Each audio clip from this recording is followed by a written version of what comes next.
Bharatiya Janata party Telangana రాష్ట్ర రథసారథి రామచంద్రరావు గారి యొక్క సూచనల మేరకు భూభారతి 22A లో జరిగిన అక్రమాలపై అవకతవకలపై ఈరోజు ఖమ్మం జిల్లా కలెక్టర్ గారికి భారతీయ జనతా పార్టీ ఖమ్మం జిల్లా తరపున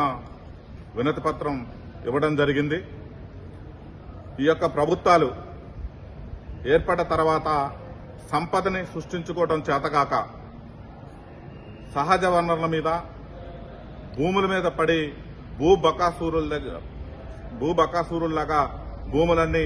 కాజేసే ప్రయత్నం జరుగుతుంది. ఆనాటి టీఆర్ఎస్ బీఆర్ఎస్ గా మారిన ప్రభుత్వాల్లో ధరణి తెచ్చి ఎక్కడైతే గవర్నమెంట్ భూములు ఉన్నాయో, ఎక్కడైతే వివాదాల్లో భూములు ఉన్నాయో వాటన్నిటిని కూడా వాళ్ళ యొక్క కుటుంబాల పేర్ల మీద, మంత్రుల పేర్ల మీద, వాళ్ళ యొక్క అనునాయులు చెంచాల పేర్ల మీద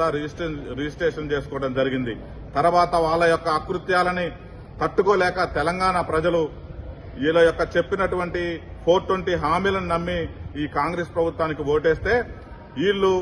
యొక్క ధరణి పేరు మార్చి భూభారతి అని పెట్టి భూములు మొత్తం కూడా దోచుకుని ఎక్కడైతే ప్రభుత్వ భూమి ఉందో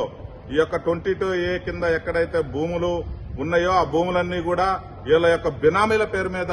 రిజిస్ట్రేషన్ చేసుకుని వీళ్ళ యొక్క సెల్ కంపెనీ అయిన ఫోనెక్స్ పేరు మీద 15,000 ఎకరాల భూమిని దొబ్బినటువంటి ఈ యొక్క శాఖ మంత్రి పొంగులేటి శ్రీనివాసరెడ్డి గారు